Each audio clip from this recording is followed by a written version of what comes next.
Hello, Avery from Grandma's Story Room. I am going to start a new book for you today. This book is one of my all-time favorites. I loved this book when I was a girl growing up, and I read it to my children too. In fact, right there in green ink, it says Carolyn Bennis. That is the name of your Aunt Carolyn, and she wrote that in there when she was a little girl. So my children enjoyed these stories too. These books are very special. First of all, they are based on true stories. They are told by a little girl named Laura about her family growing up a long time ago. And they are true stories, and that's what makes them very, very special. And so there are a number of books about Laura and her family. And the first one we're going to read is called Little House in the Big Woods. And the next one we will read will be called Little House on the Prairie. And Little House on the Prairie was made into a television series. And so sometime you might want to watch it and see Laura and her family on the TV show Little House on the Prairie. So let's get started, and I hope you love this book series as much as me and my family did. The first chapter is called Little House in the Big Woods. Now, a long time ago, houses did not look like they look today. In fact, that's the way Laura's house looked. And it's called Chapter 1, Little House in the Big Woods. Once upon a time, 60 years ago, well, it's probably more like about 160 years ago, a little girl lived in the big woods of Wisconsin in a little gray house made of logs. The great dark trees of the big woods stood all around the house, and beyond them were other trees, and beyond them were even more trees. And as far as a man could go to the north in a day or a week or a whole month, there was nothing but woods. There were no houses, there were no roads, there were no people. There were only trees and the wild animals who had their homes among them. Wolves lived in the big woods, and bears, and huge wildcats. Muskrats and mink and otter lived by the streams. Foxes had dens in the hills, and deer roamed everywhere. To the east of the little log house, and to the west, there were miles upon miles of trees, and only a few little log houses scattered far apart in the edge of the big woods.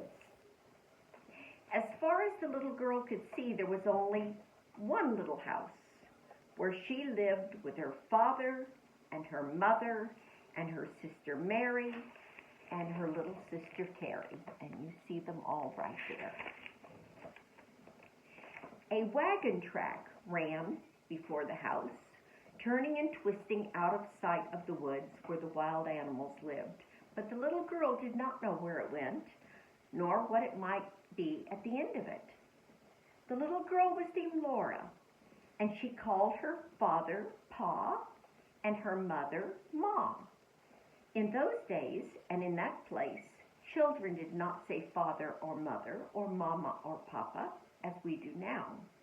At night, when Laura lay awake in the trundle bed, she listened, and she could hear nothing but the sound of the trees whispering together. And sometimes, far away in the night, a wolf howled, "Ooh!" And then he came nearer and howled again, "Ooh!" And it was a scary sound. And Laura knew that wolves would eat little girls. but she was safe inside the solid log walls. Her father's gun hung on over the door, and good old Jack, the brindle bulldog, lay on guard before it. Her father would say, "Go to sleep, Laura.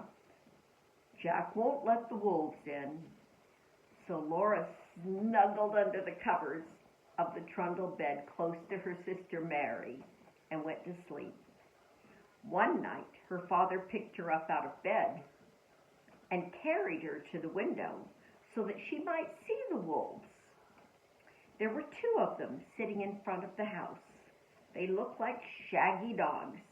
They pointed their noses up at the big bright moon and they howled. And Jack paced up and down before the door, growling.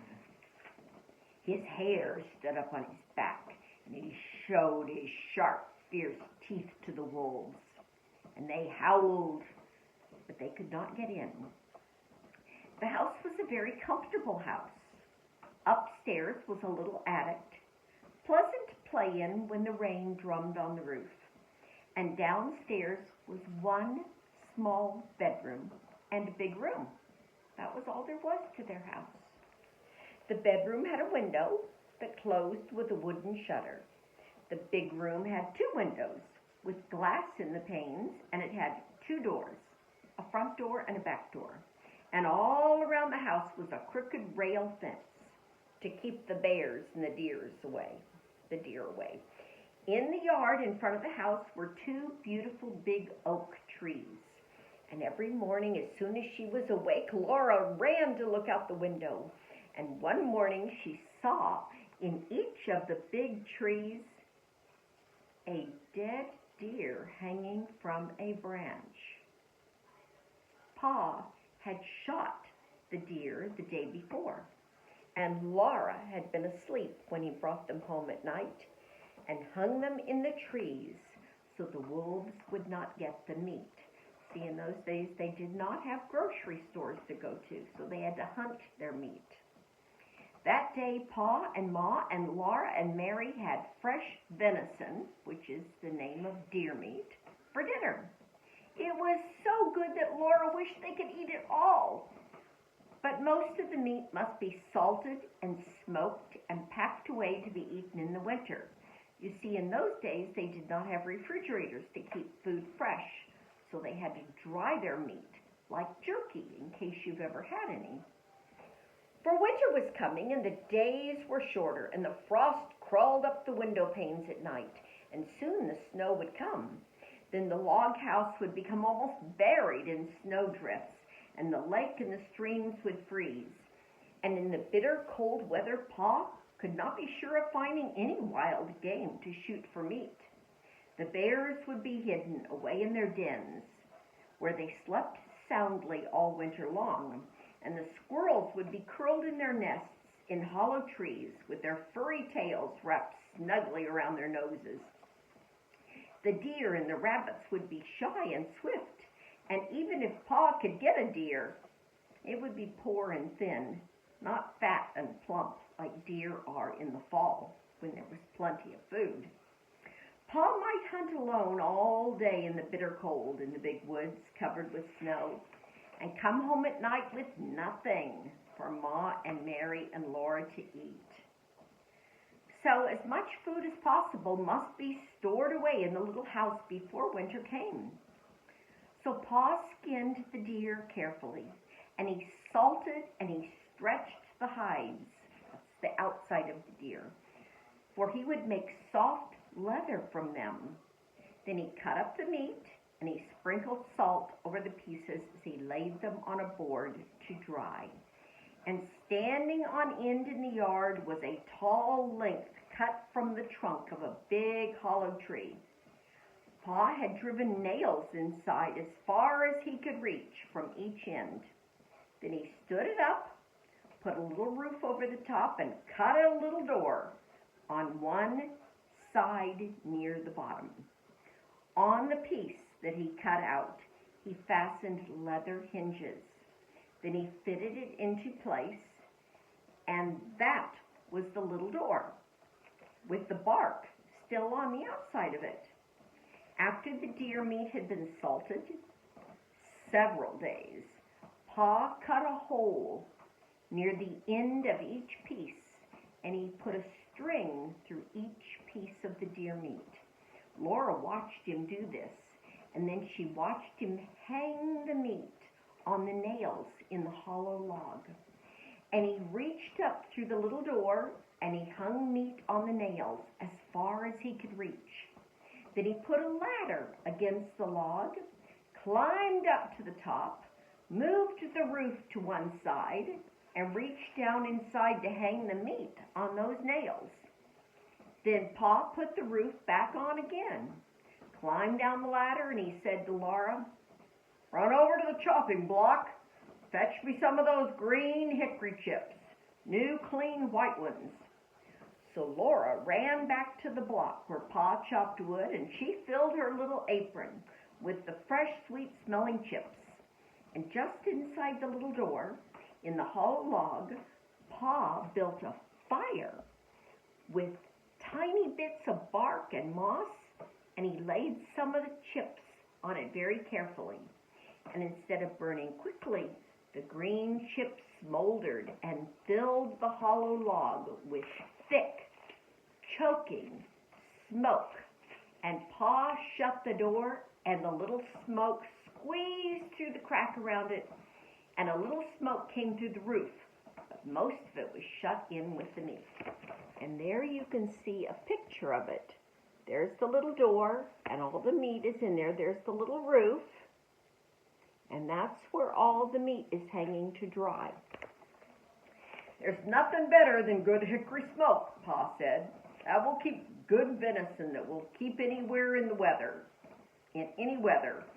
And then he took his gun, and slinging his axe on his shoulder, he went away to the clearing to cut down some more trees. And Laura and Ma watched the fire for several days, and when the smoke stopped coming through the cracks, Laura would run and bring some more hickory chips, and Ma would put them under the fire. See Laura running to get some more hickory chips?